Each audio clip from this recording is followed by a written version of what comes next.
Bismillahirrahmanirrahim. Assalamualaikum warahmatullahi wabarakatuh.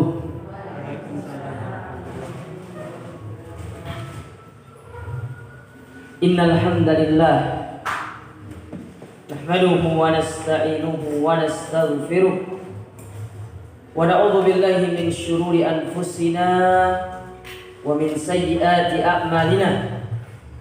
Man yahdihillahu fala mudilla lahu wa man yudlil fala hadiya lahu. Wa asyhadu an la ilaha illallah wahdahu la syarika lah wa asyhadu anna Muhammadan abduhu wa rasuluh. Ya ayyuhalladzina amanu taqullaha haqqa tuqatih wa la tamutunna illa wa antum muslimun. Amma ba'du fa inna asdaqal hadithi kitabullah wa khairal huda hudan nabiy sallallahu alaihi wa ala alihi wa sallam wa syarrul umuri muhdatsatuha fa inna kulla muhdatsatin bid'ah wa kulla bid'atin dhalalah wa kulla dhalalatin finnar. Ma'asyiral muslimin wal muslimat, para ikhwan dan akhwat, para jamaah yang dirahmati dan dimuliakan oleh Allah Subhanahu wa taala. Alhamdulillah, kita bersyukur kepada Allah Azza wa Jalla di mana pada pagi hari yang berbahagia ini dengan izin, taufik, hidayah, inayah serta pertolongan dari Allah Subhanahu wa taala, kita dipertemukan kembali di dalam majelis ilmu yang mulia ini. Setelah kita libur berapa purnama, Bu? Setahun kan? Setahun. Kan kita pindah dari 1442 ke 1443 Hijriah kan? Iya, benar kan? Setahun. Baik, kita kembali dipertemukan dan bisa kita melanjutkan kembali pelajaran kita. Masih kita akan mempelajari terkait tafsir Al-Quran Al-Karim, penjelasan dari ayat-ayat Allah yang mulia. Sedikit saya ingin menyampaikan kenapa kita harus mempelajari Al-Quranul Karim. Karena itulah perintah Allah Ta'ala kepada kita, sebagaimana yang Allah Ta'ala firmankan di dalam Al-Quran, di dalam surat Shad. Dalam surat apa, Bu? Shad. Iya, Shad ya. Suara saya lebih keras kan daripada yang di luar? Jangan sampai goyang-goyang loh kepalanya Bibi.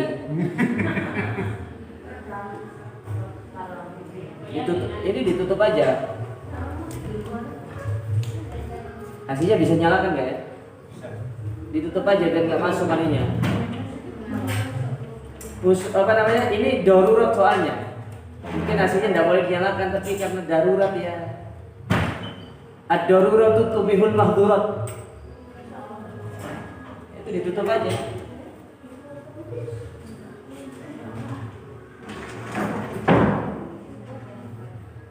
Nah, udah berapa suaranya? Ini ujiannya penuntut ilmu ini. Karena kita tidak hidup di negeri yang ya, seperti Arab Saudi, nggak ada. Itu pintunya ditutup aja. Aslinya dijalankan aja kalau ada. Gak usah jalankan semua. Nanti kita di gurun ini. Untuk putaran. Nyalakan dua aja.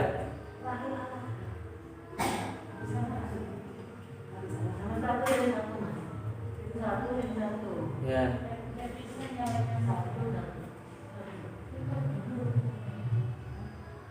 Pintunya ditutup aja.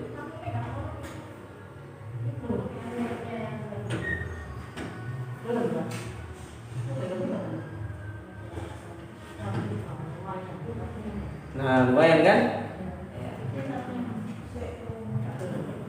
Ya, gimana nggak kerungu? Salonnya lebih banyak mereka, Bu.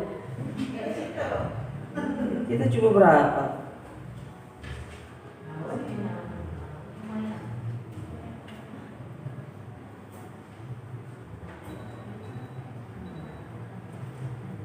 Baik.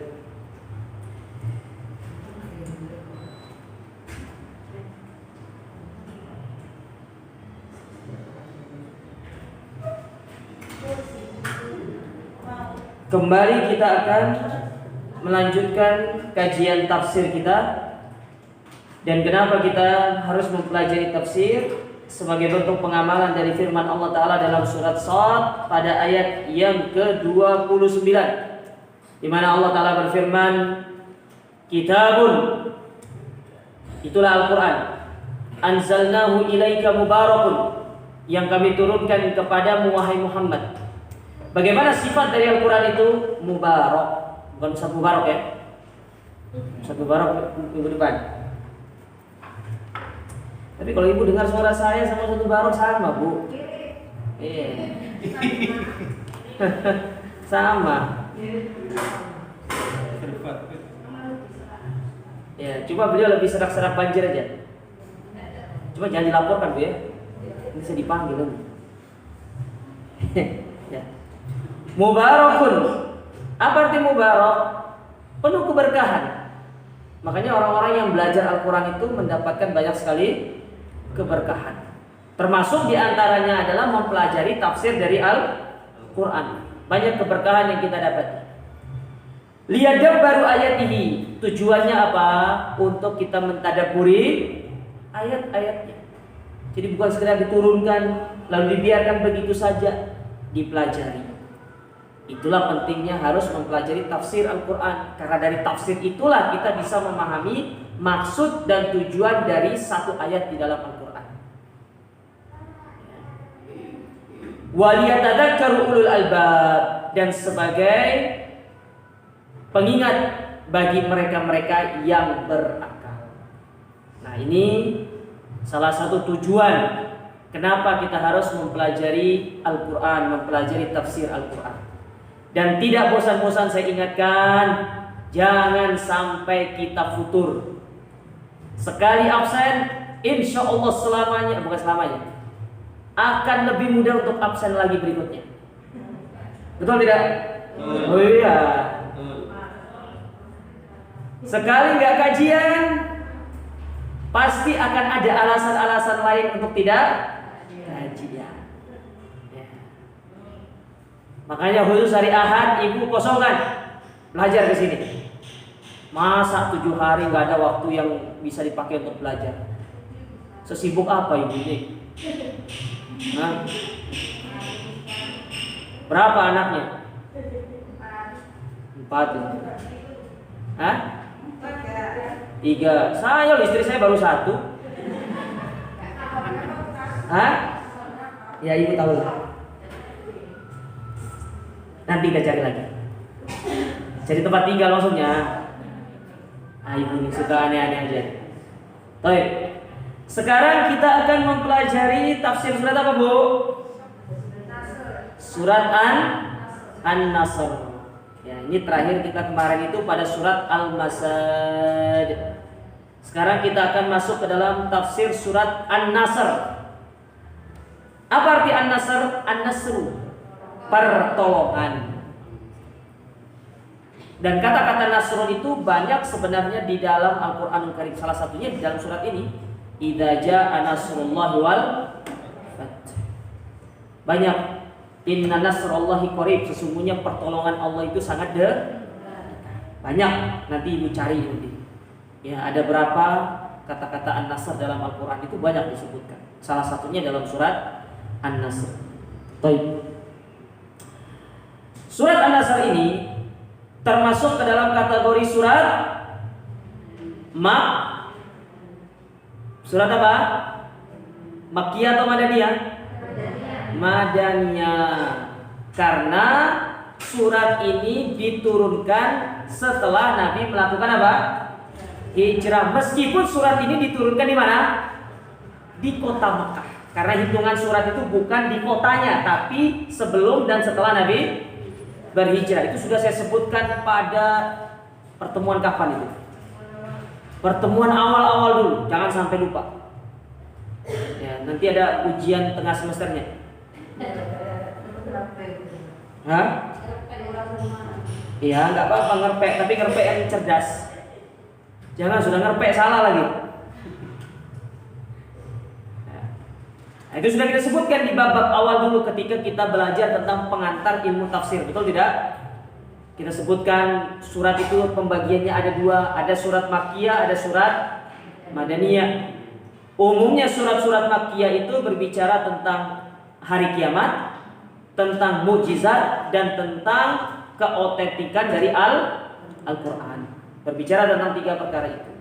Nah, adapun surat Madaniyah itu secara umum berbicara tentang hukum-hukum syara', hukum-hukum dari satu amal ibadah. Contoh, masalah puasa. Puasa itu diturunkan ketika Nabi sudah berhijrah. Di Mekah sudah ada puasa atau belum? Belum. Kapan Nabi diperintahkan puasa? Ketika Nabi itu berhijrah ke kota Madinah. Paham ya? Baik. Jadi surat An-Nasr itu adalah surat Madaniyah. Surat ini terdiri dari berapa ayat, Bu? Terdiri dari 3 ayat Al-Quran. Baik. Adapun asbabun nuzul dari surat ini, itu para ulama tidak menyebutkan secara rinci asbabun nuzulnya. Namun ada satu riwayat yang dibawakan oleh tolong HP-nya di silent dulu ya. Ya, daripada ibu kena marah Ustaz Mubarok besok, saya marahin dulu. Saya sudah bolak-balik dimarahin dulu waktu jadi mahasiswa ini. Ya. Kita sering dimarah, Bu. Jadi kalau kelas, tapi sekarang beliau sudah mulai, karena sudah tua, jadi kurang begitu tariknya beliau sekarang itu. Dulu itu kita dimakan sama beliau. Hanya bersyukur ibu-ibu sekarang diajarnya, beliau sudah umur ya mendekati 60-an lah. Baik. Kita kembali ke sini. Disebutkan di dalam kitab Asbabun Nuzul yang ditulis oleh Jalaluddin Abu Abdurrahman As-Suyuti, beliau membawakan sebuah riwayat terkait masalah surat ini, yang mana riwayatnya itu dikeluarkan dari Abdul Razzaq di dalam musannifnya, dari Ma'mar An-Zuhri dari Zuhri. Qala, beliau berkata, lamma dakhala Rasulullah SAW Makkah amul fathi atau amal fathi, tatkala Nabi itu masuk ke kota Mekah pada tahun Al-Fatah, yaitu pada penaklukan kota Mekah. Ba'atha Khalid bin al-Walid faqatala biman ma'ahu sufufa Quraisy bi asfali Makkah. Maka Nabi mengutus Khalid bin Walid untuk memerangi ya orang-orang Quraisy yang mana mereka itu melakukan perlawanan kepada Nabi SAW. Ya, karena ada yang melakukan perlawanan pada waktu itu. Ya, banyak ada juga melakukan perlawanan, di antara juga ada yang kabur. Tidak melakukan perlawanan, ada yang memilih untuk diam, mengangkat senjatanya. Karena memang pada waktu itu sudah tidak bisa lagi ngapa-ngapain mereka. Mereka sudah dari sisi pasukan kalah, dari sisi kekuatan juga kalah. Nabi SAW datang dengan pasukan yang besar untuk membebaskan kota Madinah dari belenggu kesyirikan. Kota Mekah dari belenggu kesyirikan. Ya. Yang mana pada waktu itu juga masih ada seperti Abu Sufyan masih ada di Mekah, kemudian Suhail, Suhail itu juga masih ada, dan juga ada Sofwan, ya, itu juga masih ada pada waktu itu di Mekah yang belum masuk ke dalam agama Islam. Nah, mereka ini didatangi sama Nabi SAW, disuruh masuk Islam. Nggak bisa ngapa-ngapain. Hatta hazamahullahu tsumma amara bis-silah farafa anhum fadakhalu fid dini fa anzalallahu idza jaa nasrullahi wal fath. Sampai kemudian kota Mekah itu bisa dikuasai sama Nabi. Lalu Allah pun memenangkan Islam di kota Mekah. Mekah pun terbebas dari belenggu kesyirikan. Lalu Allah pun menurunkan surat ini, idza jaa nasrullah. Jadi surat ini turun setelah Fathul Mekah atau sebelum? Saya ulangi, surat ini turun setelah Fathul Mekah atau sebelum Fathul Mekah? Setelah, karena dia menceritakan tentang Fathul Mekah. Jangan bingung-bingung ibu-ibu. Ya, fokus. Kalau ngantuk, pergi wudhu. Ya. Pergi wudhu kalau ngantuk. Pindah tempat duduk. Tapi jangan berbaring ya. Harus fokus, ini penting. Ini surat yang mulia. Taib. Nah, ini satu riwayat yang disebutkan oleh Al-Imam As-Suyuti di dalam kitab beliau Asbabu An-Nuzul. Hanya riwayat yang masalah ini. Ya, adapun riwayat-riwayat yang lain maka tidak disebutkan oleh para ulama terkait sebab diturunkan surat yang mulia ini. Baik, sekarang kita akan masuk ke tafsir dari surat ini dan nanti saya akan bacakan satu hadis insyaallah kalau waktunya cukup. Kita kajian sampai jam berapa? Hah? Jam 10? Jam 12? 10. Sampai maghrib? Jangan Bu ya. Sampai selesainya saja ya. Apa yang bisa kita ambil, kita ambil. Ada satu riwayat nanti yang penting terkait masalah surat yang mulia ini. Ya. Nanti akan saya bacakan, semoga waktunya cukup. Baik. Kita baca firman Allah Ta'ala di sini. A'udzu billahi minasyaitonir rajim. Bismillahirrahmanirrahim. Idza jaa nasrullahi wal fath wa ra'aitan nasa yadkhuluna fi dinillahi afwaja fasabbih bihamdi rabbika wastaghfir innahu kana tawwaba.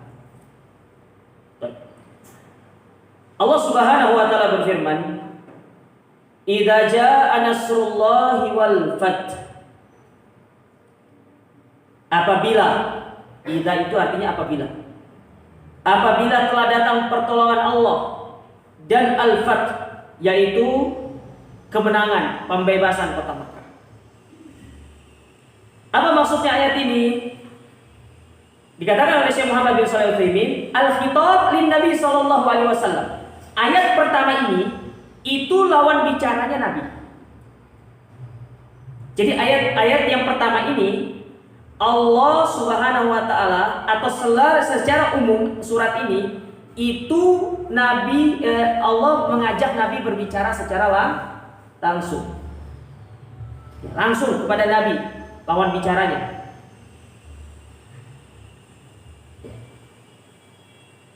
Jadi Nabi SAW yang ditujukan kepada Nabi SAW ayat yang mulia ini. Jadi al-khitab lin Nabi sallallahu alaihi wasallam, yaitu kepada Nabi sallallahu. Adapun yang dimaksud dengan nasrullah, apa yang dimaksud dengan nasrullah? An-nasru huwa taslitullahi al-insana ala aduwi. Yang dimaksud dengan pertolongan Allah adalah Allah Subhanahu wa taala menjadikan manusia atau dalam hal ini yaitu kaum muslimin, mereka itu bisa menang atas musuh-musuhnya. Bihaitu yatamakkanu minhu wa yahdaluhu wa yaghbutuhu. Yang mana itu terlihat ketika mereka itu bisa menaklukkan musuh-musuhnya, bisa menduduki kerajaan-kerajaan mereka, bisa menduduki kekuatan-kekuatan mereka. Wa nasru a'dhamu sururi yahsulu lil abdi fi a'malihi.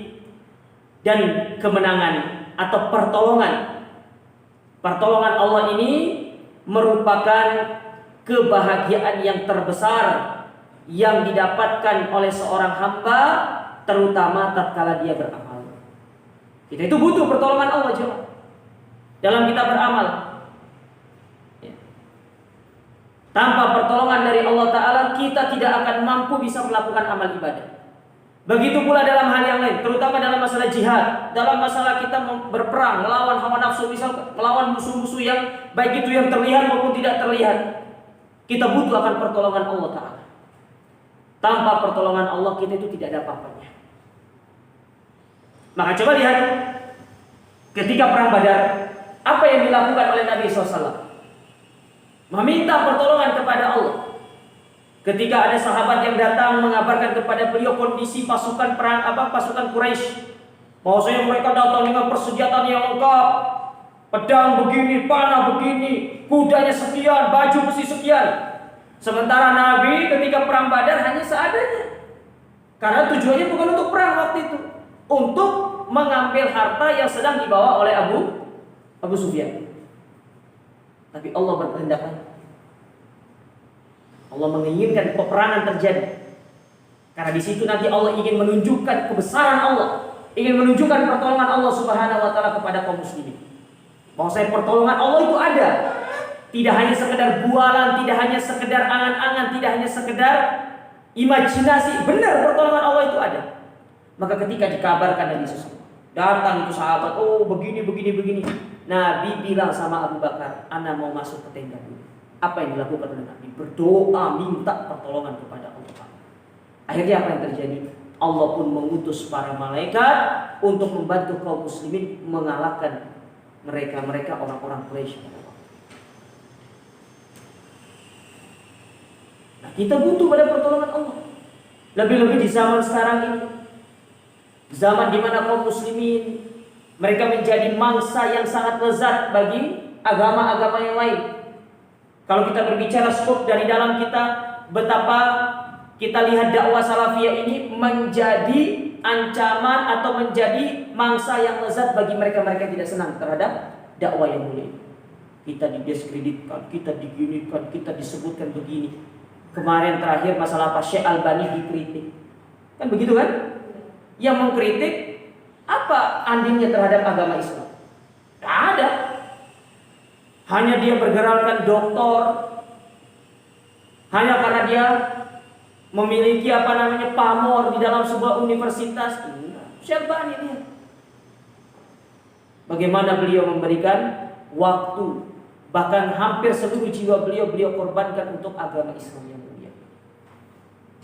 Memang begitu. Namun tetap pertolongan Allah itu pasti bersama orang-orang yang berserah diri kepada Allah Ta'ala. Nah, kita pun demikian. Ya, pasti datang pertolongan Allah Ta'ala. Jadi tidak usah khawatir. Makanya tadi saya sebutkan, ala inna nasrallahi qarib. Sesungguhnya pertolongan Allah itu sangat dekat. Ya, sekarang kita dibully, sekarang kita dicela caci maki, tenang. Suatu saat pasti kita akan ditolong oleh Allah Subhanahu wa taala. Tinggal dinikmati saja. Ya, tidak perlu untuk dilawan, tidak perlu untuk digubris. Yang waras ngalah. Ya. Nek ndak waras saya fadhol, silakan dilawan. Enggak selesai nanti kalau dilawan itu. Yang ada jatuhnya ke dalam debat kusir. Ya. Debat kusir masih enak, debat tukang beca parah. Ya. Ini. Baik. Wa qad thabata 'an Nabi sallallahu alaihi wasallam annahu qala, pernah disebutkan oleh Nabi sallallahu alaihi wasallam di dalam sebuah hadis. Ya. Disebutkan oleh Nabi sallallahu alaihi wasallam di dalam sebuah hadis, yang mana hadis tersebut diriwayatkan oleh Al-Imam Bukhari dan Imam Muslim. Imam Bukhari itu nomor hadis 335. Sudah dicatat, Bu? Ada Sahih Bukhari di rumah? Ada Sahih Muslim? Itu dua kitab yang harus ada. Ada tabloid belanjaan di rumah, Bu? Hah? Apa? Oh, saiki zaman modern, nggak pakai tabloid sekarang. Insya Allah di HP ibu ada Tokopedia, Shopee, ada semua itu. Ada, Bu? Oh iya. Kemakan iklan ibu-ibu ini. Sekarang bulan berapa? Bulan 10 ya? Oh, promo 10.10 itu. Ya. Nah, itu nomor hadis berapa tadi Imam Bukhari? 335. Adapun Imam Muslim nomor hadis 521. Berapa, Bu? Ya. Dari sahabat Jabir bin Abdullah radhiyallahu taala anhu. Kata Nabi sallallahu alaihi wasallam, "Utitu 5 wasallam yu'tihinna ahadan minal anbiya'i qabli. Aku diberikan 5 perkara, yang mana 5 perkara ini tidak pernah diberikan oleh Allah kepada Nabi sebelumku. Tidak pernah. Jadi hanya khusus kepada Nabi ini, kelima perkara ini. Apa 5 perkara tersebut? Salah satunya. Saya sebutkan 5 atau cukup 1? 5. Oh, 5.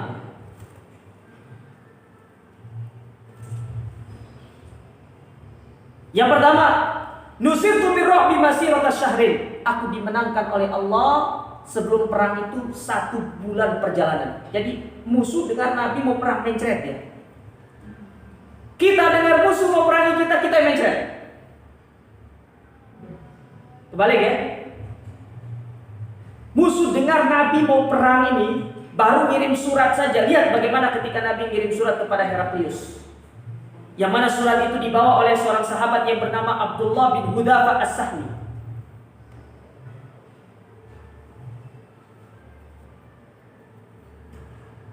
Ketika dibaca sama Heraklius surat itu, Bu, apa yang terjadi sama Heraklius? Gemetar. Keadaannya dukhul fil Islam, hampir-hampir dia masuk ke dalam agama Islam. Hatinya sudah masuk Islam dia. Tapi dipanggil para dewan penasehatnya, yang mana penasehatnya Heraklius pada waktu itu berasal dari Vatikan, orang-orang itu, karena memang kan Nasrani kan. Nah dia ngambil penasehatnya itu dari Vatikannya, dari bukan kerajaan ya. Vatikan itu apa sih sekarang itu? Kan gereja tuh ya, gereja pusatnya. Uskup itu orang ini, Bu. Uskup itu Yahudi, uskup itu. Pendetanya, ini bukan pendeta, pasturnya. Ah, itu dia. Pendeta sama pastur beda ya? Beda lah, Bu. Susunan katanya aja beda.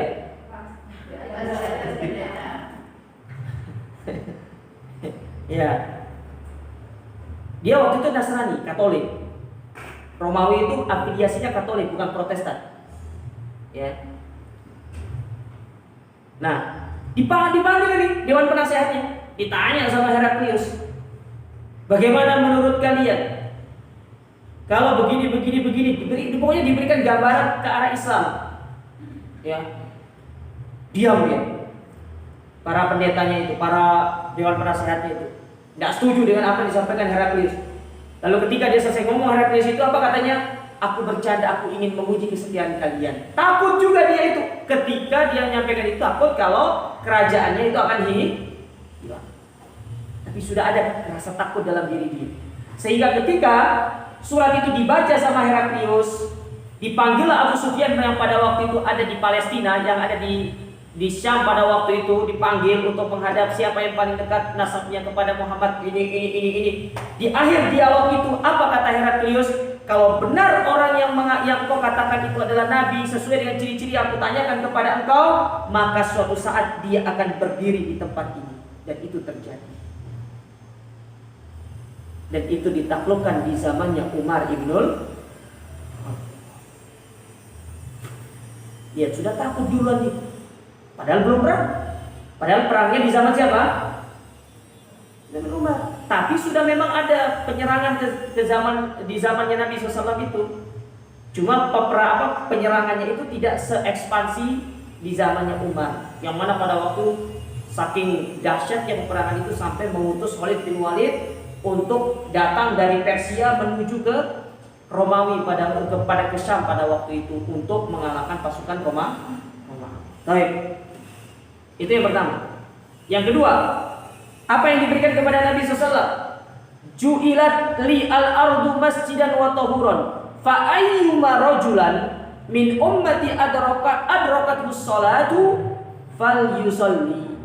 Allah jadikan bumi ini tempat yang suci dan dijadikan sebagai masjid, dimanapun kita mendapati sholat boleh kita sholat, kecuali 2 tempat. Sing siji kuburan,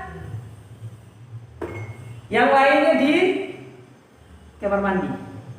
Tidak boleh. Tidak boleh sholat di kuburan. sholat tawaf itu tidak boleh di kuburan. Yang boleh di kuburan itu hanya ziaratul kubur aja. Hanya ziarah, bukan yang lain. Ngalap berkah, apa meneh? Baca Quran. Baca Quran itu bukan untuk orang mati, tapi untuk orang hidup.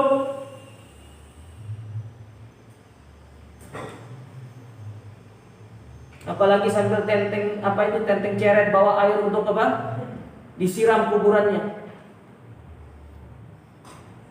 Kemudian pakai kembang 7 rupa. Ya salam. Pulang-pulang nangis, matanya bengkak. Ingat masa lalu. Curhat di kuburan, Pak, kenapa kau pergi meninggalkan aku? Engkau tidak cinta sama aku. Ya ternyata dia meninggal, gimana lagi?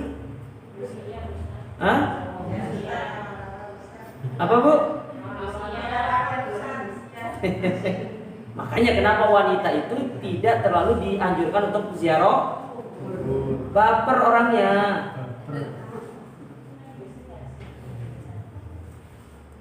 Para wanita itu diberi pilihan.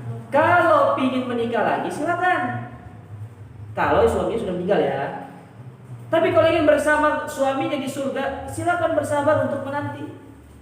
Tapi dengan catatan, sama-sama suami istri itu bertakwa kepada Allah. Tapi kalau saran saya, misalkan nih ada di antara ibu-ibu sekarang nih yang sudah meninggal suaminya, ya saran saya kalau bisa dapat laki-laki yang lebih baik menikah. Karena itu lebih selamat buat ibu-ibu. Paham ya? Giliran ini paham. Yang keberapa Bu? Yang ketiga, wa u'titu syafa'ah, aku diberikan syafaat. Maksudnya di sini syafaat di sini adalah syafaatul uzma. Ketika itu pembahasannya nanti dalam akidah itu. Nanti bisa Ibu tanyakan sama Ustaz Mubarak aja ya. Saya tidak ingin mengambil materi beliau. Minggu depan kan beliau kan? Ya, insyaallah. Apa materinya? Kitab Tauhid. Yang keempat, ya kan nanti saya bilang tanyakan Ustaz Mubarak. Intinya syafaatnya itu di hari kiamat. Ya, tidak ada syafaat di dunia itu.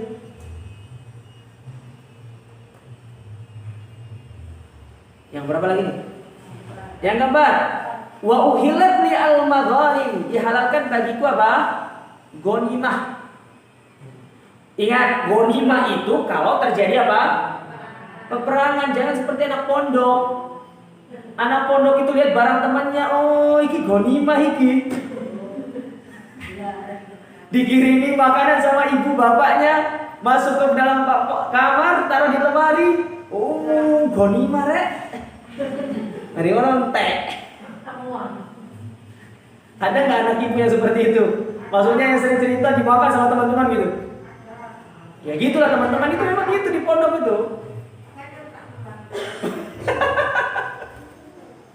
Ya, ghanimah ini entek kabeh. Apalagi kalau lemarinya itu tidak dikunci. Oh ya salam sudah. Ya salam sudah. Nah, itu diantara cerita-cerita pondok seperti itu. Coba tanya sama anak-anak ibu yang sudah pernah mondok. Itu dia. Kadang jangankan itu makanan Bu ya, sabun teman dipakai. Kadang handuk itu dipakai sama mereka itu. Ya. Tapi subhanallah ya, penyakit anak pondok itu jarang yang kena pintu air. Jarang. Hah? Iya. Anak pondok itu subhanallah ya.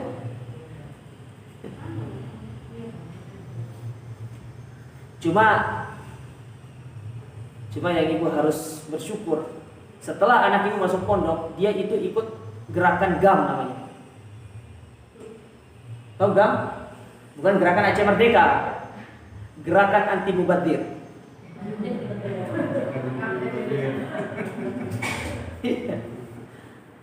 Gitu dia. Masya Allah. Baik. Yang kelima,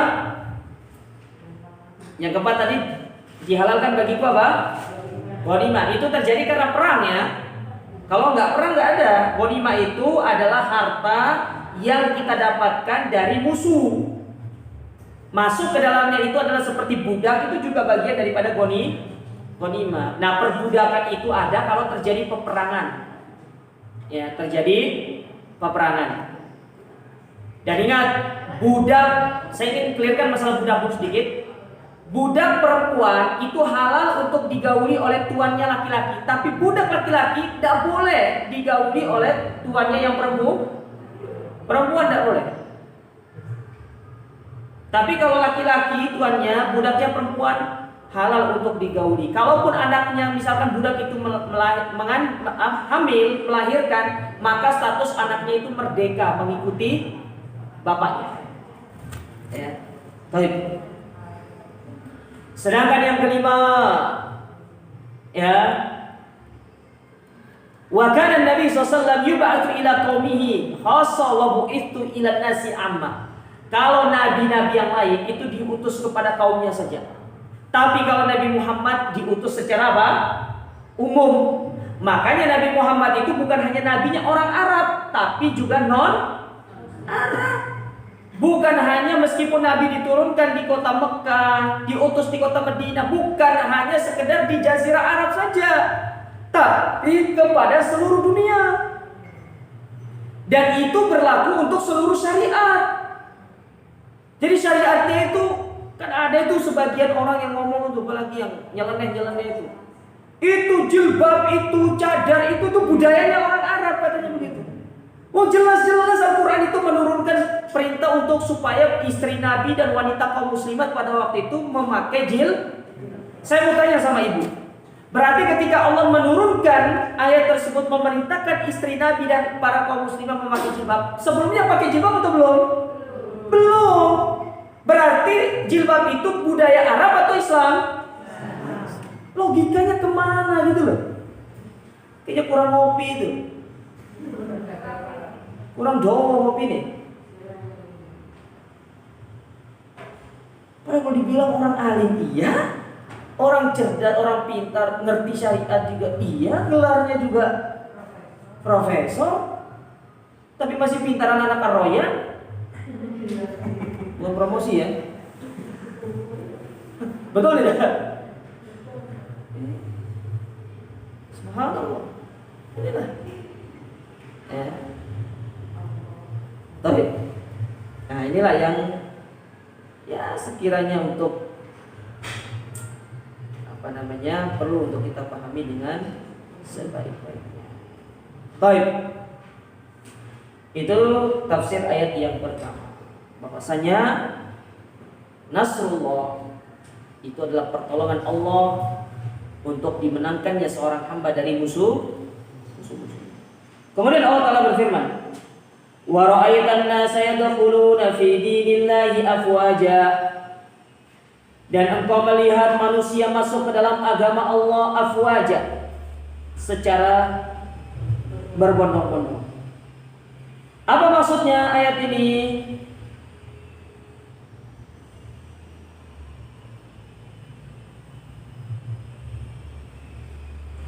Kata Syekh Muhammad bin Shalih Al-Utsaimin, ay jama'atun ba'da an kanu yadkhuluna fihi afradan. Ketika ayat ini turun atau ketika terjadi Fathul Mekah, banyak kaum muslimin itu masuk ke dalam agama Islam secara berbondong-bondong. Berkebalikan ketika awal-awal dulu. Ketika pertama kali Nabi diutus, yang masuk Islam berapa orang? 1, 2. Tapi setelah terjadi Fathul Mekah, apa yang terjadi? Banyak orang masuk ke dalam agama Islam. Lalu Nabi SAW mulai mengirim para utusan untuk memenuhi kebutuhan kaum muslimin yang minta supaya ada yang mengajarkan mereka syariat. syariat. Contoh misalkan ketika Nabi mengutus Mu'ad bin Jabal ke negeri Yaman bersama Abu Musa al-Asy'ari, berdua diutus. Itu untuk ke negeri Yaman karena mereka meminta, tolong kirim kepada kami utusan, ya, seorang dai yang mengajarkan kami tentang halal haram, tentang syariat. Karena Islam sudah meluas, bukan hanya lagi di kota Medina, tapi sudah melebar ke sana-sana, ya, ke Syam, ke Yaman, ke Mesir, ya, kemudian Afrika, kemudian ke bagian timur dan yang lainnya, sudah melebar. Mulailah Nabi itu mengutus para dai. Tapi ingat, ketika Nabi mengutus para dai itu, sebelumnya mereka telah dibekali dengan apa? Ilmu. Disinilah pentingnya seorang kalau mau berdakwah itu harus ada ilmu. Jangan seperti tetangga sebelah yang mengatakan apa? Balighu anni walau ayat, sampaikan dariku meskipun satu ayat. Baru tobat langsung suruh cerah. Akhirnya yang terjadi apa? Menafsirkan Al-Quran semaunya. Wa wajadaka dhallan fahada. Kami dapati engkau wahai Muhammad dalam kondisi tersesat, lalu kami berikan hidayah. Kok bisa Nabi dikatakan tersesat? Padahal seluruh Nabi itu mereka adalah orang yang tidak pernah tersesat, tidak pernah menyembah kepada selain Allah. Mereka orang yang berada di atas fitrah. Ini contoh orang berdakwah tanpa ilmu. Maka ibu-ibu harus hati-hati kalau cari guru. Ustaz itu jamaahnya banyak. Bukan masalah jamaahnya banyak atau enggak. Dia pantas atau tidak diambil ilmunya, itu dia. Dan yang paling penting ibu-ibu, mengambil ilmu dari seorang ustadz itu juga diperhatikan akhlak dari ustadznya, etika ustadznya.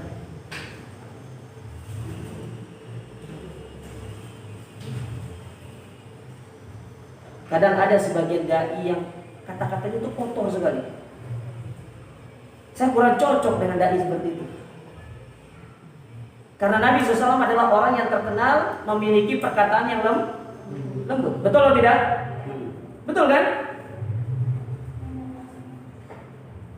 Contoh Anas bin Malik radhiyallahu taala sebagai saksi. Apa kata Anas bin Malik? Aku tidak selama 10 tahun aku mengabdi kepada Nabi, tidak pernah Nabi itu mengatakan kepadaku, Anas, kenapa begini? Kenapa begitu? Jangan lakukan ini. Kenapa? Tidak pernah Nabi SAW mengatakan begitu. Tidak pernah. Nabi itu orangnya lembut.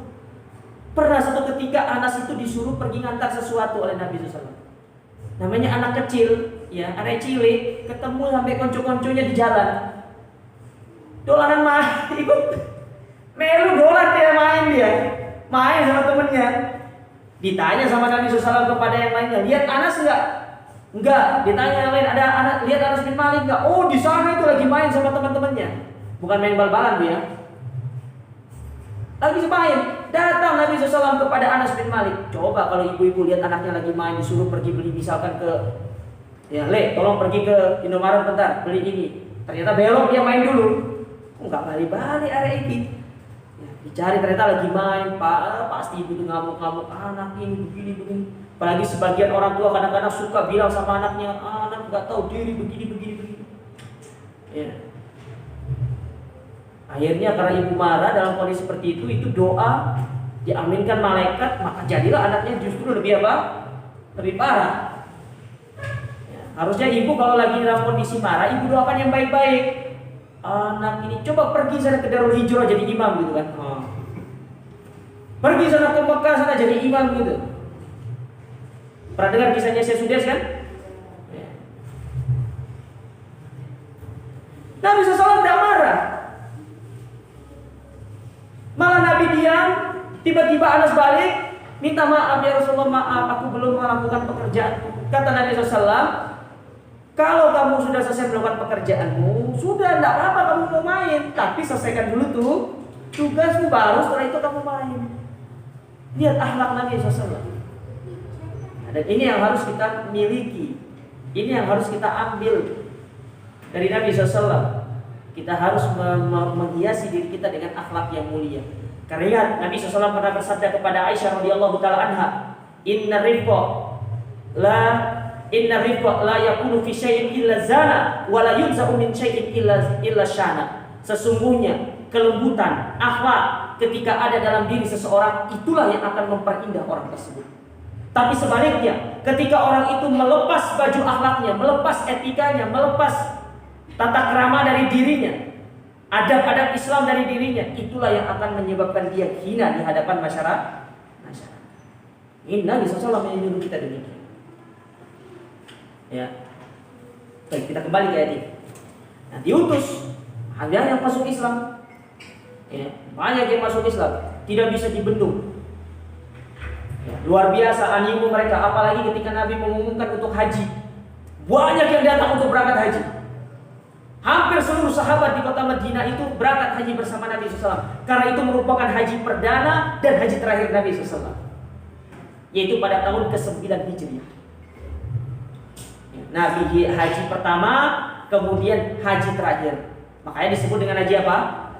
Haji wada. Wada itu artinya apa? Perpisahan. Karena setelah itu Nabi mau berpisah. Ya. Nabi mau berpisah.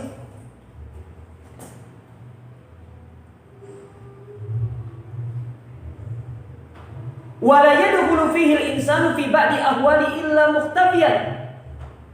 Dan tidak lagi kita dapati manusia itu masuk ke dalam agama Islam secara sembunyi.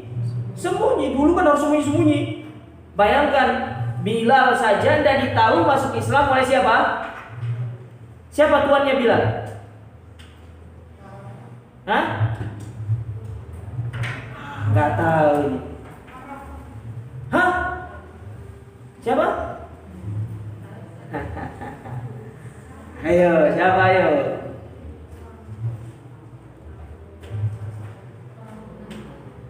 Siapa tuannya Bilal?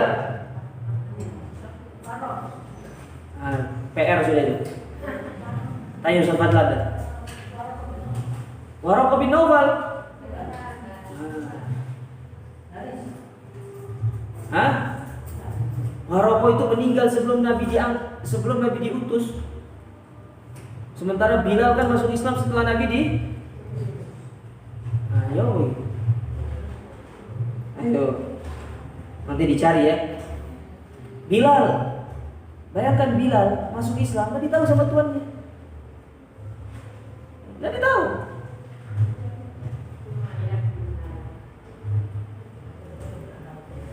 Ya. Nggak ditahu sama tuannya.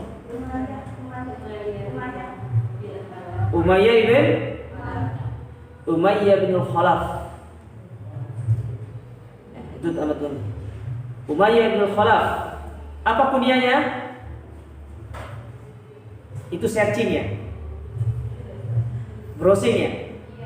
Iya, nggak apa-apa. Yang penting ada usaha. Daripada nggak ada sama sekali. Saya minum dulu.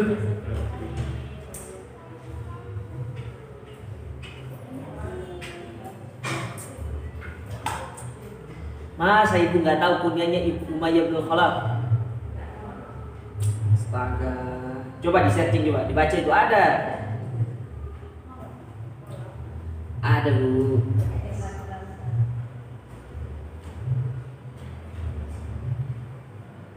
Siapa Bu?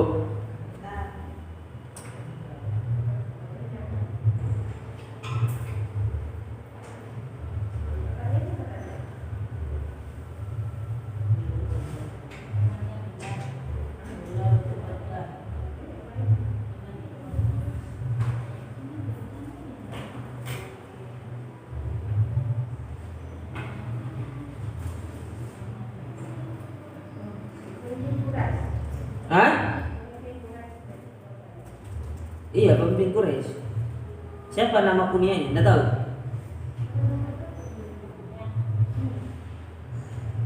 Nggak tahu.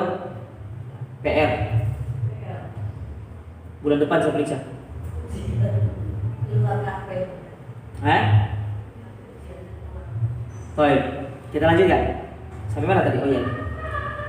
Jadi tidak ada lagi yang masuk Islam secara apa? Sembunyi-sembunyi. Saru yadkhuluna fi dinillahi afwaja, tapi mereka masuk ke dalam agama Islam itu secara berbondong-bondong, secara terang-terangan sudah. Ya. Ya. Makanya setelah Fathul Mekah itu banyak datang utusan itu untuk meminta dikirimkan itu dai itu. Akhirnya Nabi mengirim dai itulah. Baik. Lalu Allah Ta'ala berfirman pada ayat terakhir, fasabbih bihamdi rabbika wastaghfir innahu kana tawwaba. Maka bertasbihlah dengan memuji Rabbmu dan memohon ampunlah kepadanya, sesungguhnya Allah itu Maha penerima taubat. Ya. Apa maksudnya ayat ini? Ya, kenapa kok disuruh beristighfar? Ya, harusnya kan setelah banyak orang masuk ke dalam agama Islam kan harusnya bersyukur kan? Betul tidak? Tapi kenapa kok disuruh bertasbih, beristighfar? Ya. Maka disebutkan di sini ya.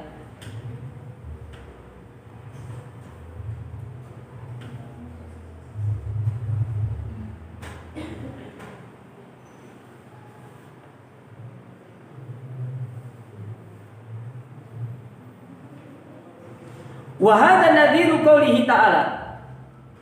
Ayat ini itu seperti dalam firman Allah di surat Al-Insan ayat 23 sampai 24. Ya.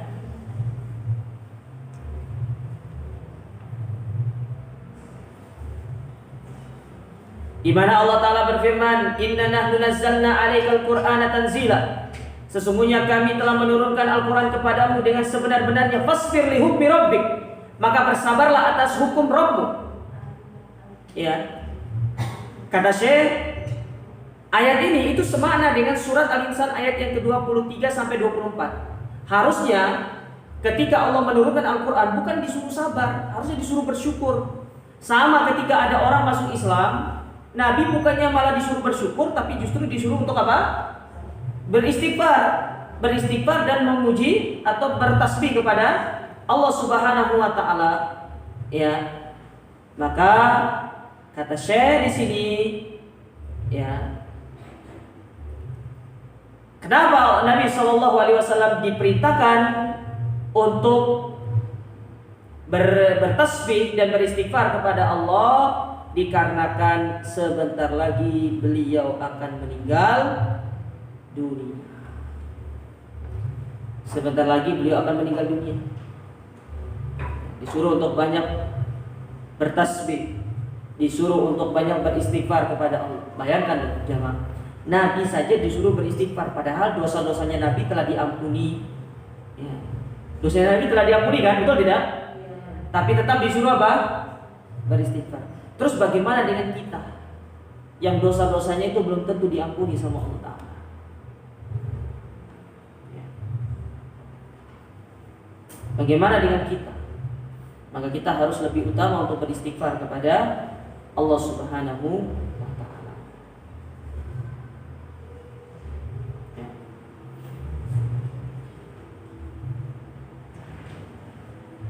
Baik. Ya, jadi ayat yang ketiga ini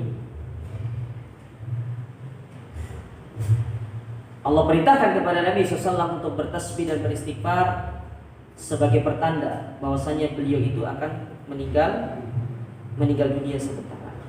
Baik. Saya ingin membacakan satu riwayat para jamaah sekalian terkait surat yang mulia ini. Ya. Terkait surat yang mulia ini, di mana kisah ini itu terjadi di zamannya Umar ibn Khattab. Terjadi di zaman siapa? Umar ibn Khattab radhiyallahu taala. Kisah ini dibawakan oleh Imam Al-Bukhari di dalam Sahih beliau dan juga oleh Imam Muslim. Kalau Imam Bukhari itu nomor hadis 4968. Berapa Ibu? 4968. Sedangkan Sahih Muslim nomor hadis ada 217 217, 217 dan 484. 484. 217 dan berapa? 484. Baik.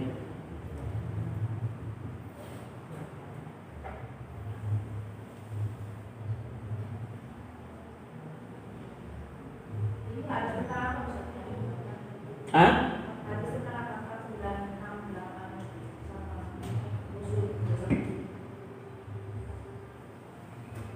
Sebentar. Oh, bukan hadis itu. Coret Bu. Nomornya yang benar cuma Sahih Bukhari. Sahih Bukhari nomor hadis ada 252. Itu salah itu, coret yang itu. Salah juga. Saya lihat. Yang pertama riwayatnya dari Bukhari saja. Nomor hadisnya yang pertama 52. Sedangkan yang kedua nomor hadisnya itu 4294. Berapa? 4294.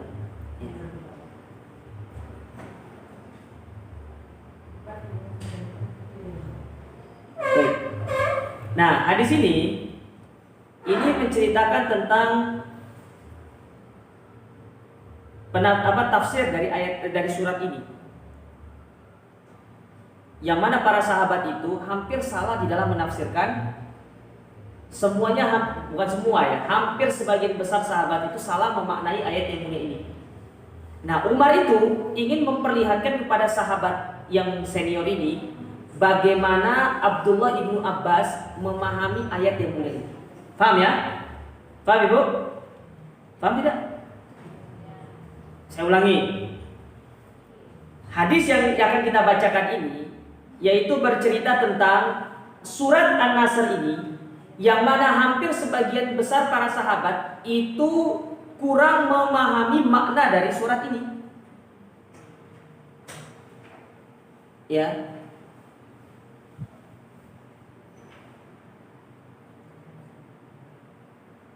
Berbeda dengan Abdullah ibnu Abbas, yang mana Abdullah ibnu Abbas yang Nabi doakan supaya beliau itu menjadi orang yang paling paham Al-Quran, justru memahami surat ini itu berkebalikan dengan yang dipahami oleh para sahabat yang lainnya. Paham ya? Nah, saya bacakan hadisnya.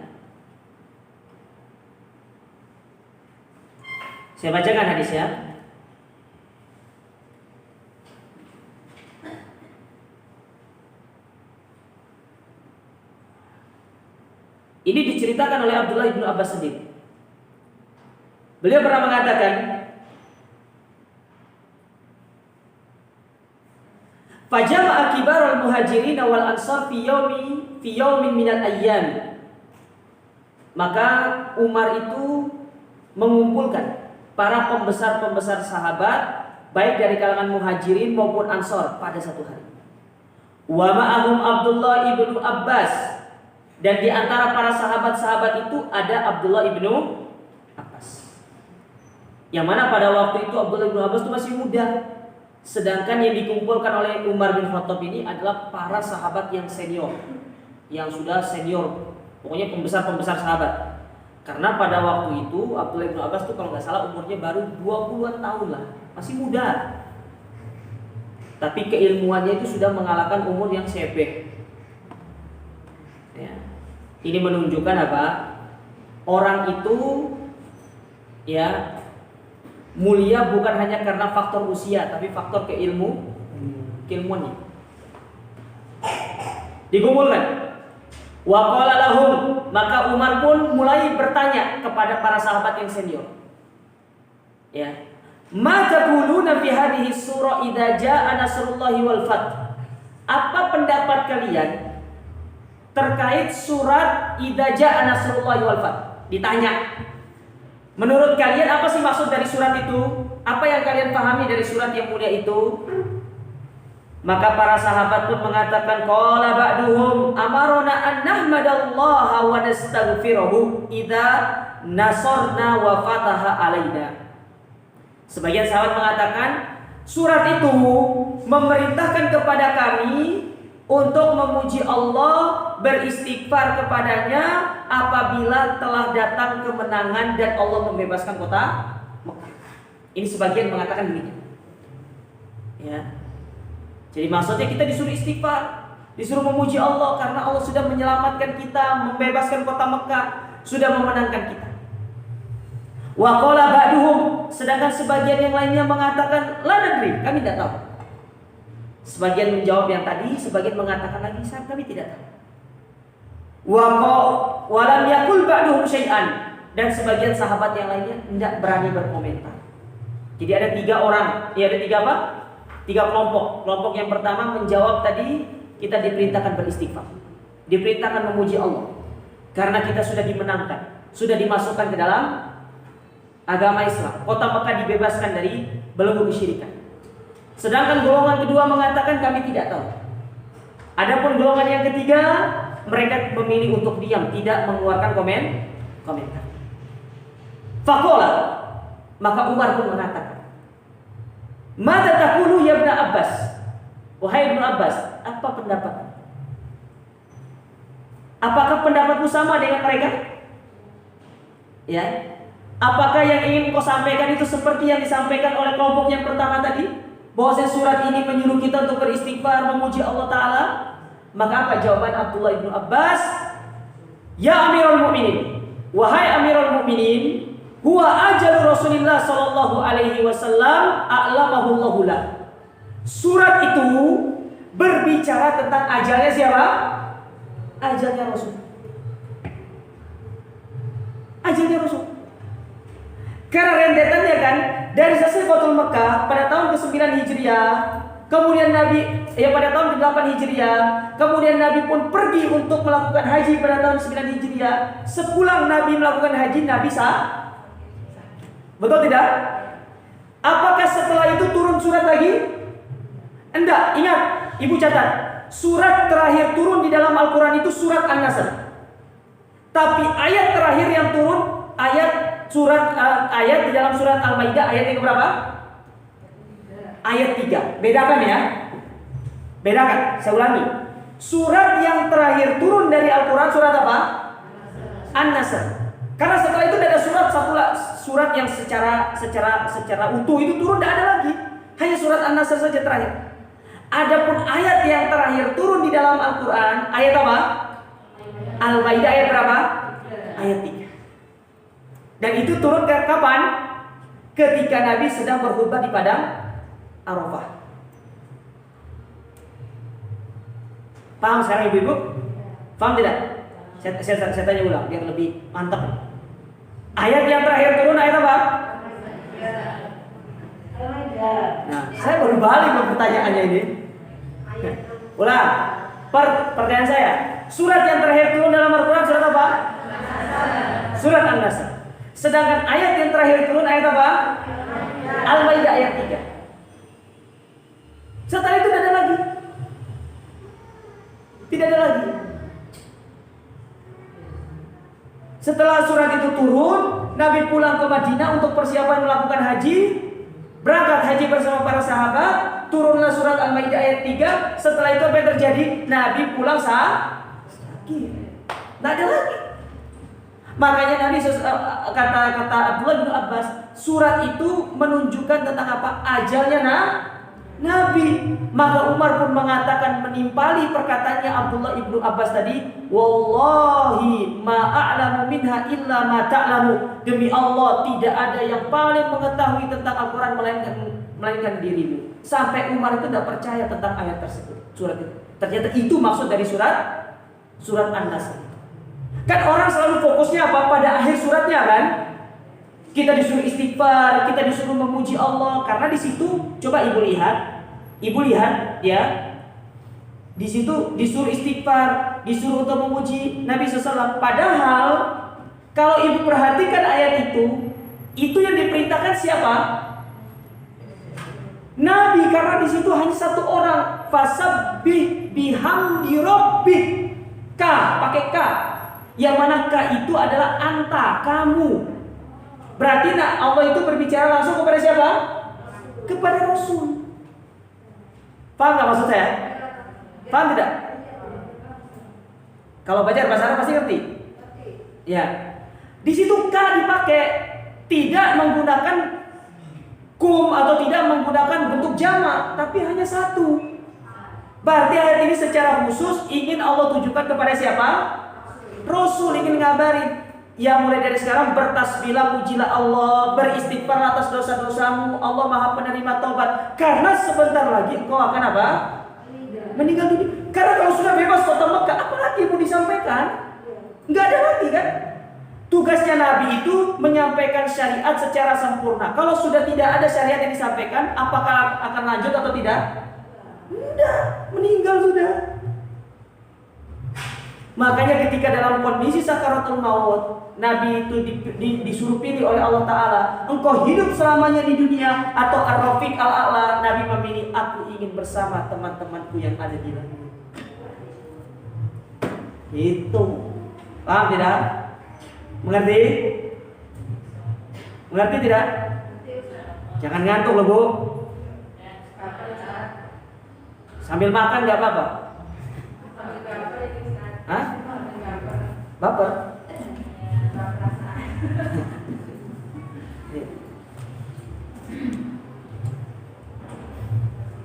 Toib.